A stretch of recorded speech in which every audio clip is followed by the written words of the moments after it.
Welcome to Hart County Public Library Outreach Virtual Storytime. We are so glad that you could join us.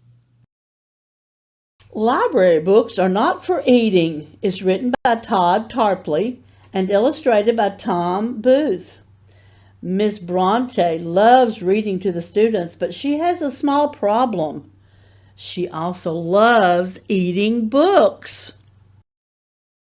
The day Miss Bronte came to school, story time was extra cool. She told great jokes, was never mean. Biggest smile you'd ever seen. One small problem. Couldn't beat it. Once she read a book, she'd eat it. She'd say, "The end."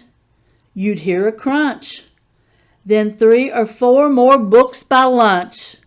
Miss Bronte, kids would keep repeating, library books are not for eating.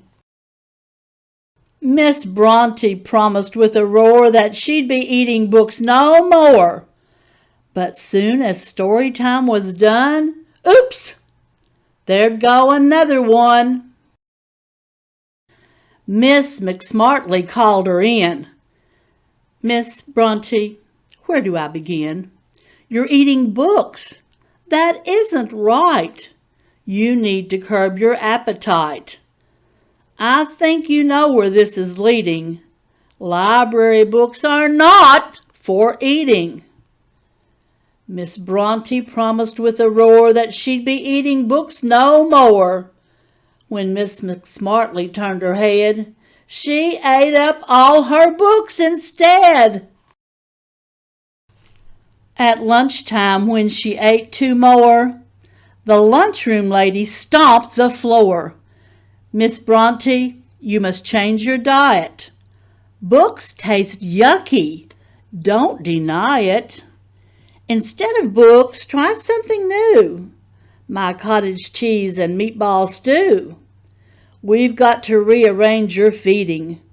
Library books are not for eating."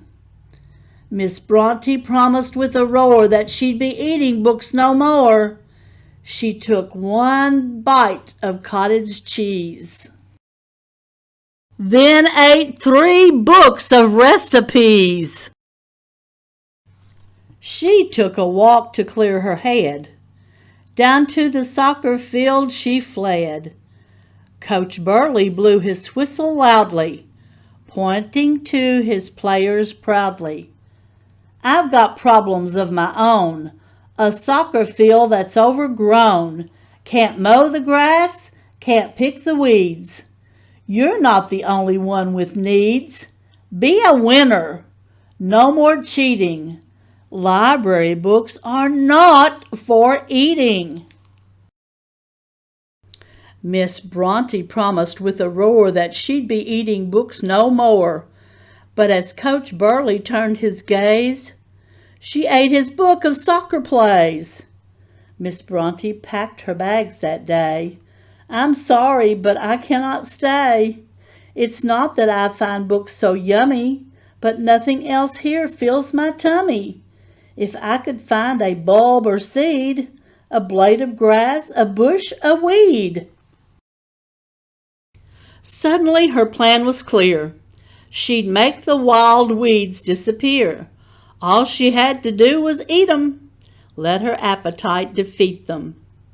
Now Miss Bronte just eats weeds. They fill her dietary needs. The soccer team has gone unbeaten. Not a single book's been eaten. Every morning right at 9, Miss Bronte leads the story time. And every afternoon at 4, she's on the sidelines keeping score. The soccer field is good as new. Kids run and kick where weeds once grew. The moral of this tale you're reading? Library books are not for eating. A happy tale this might have been, but then they hired Mr. Finn.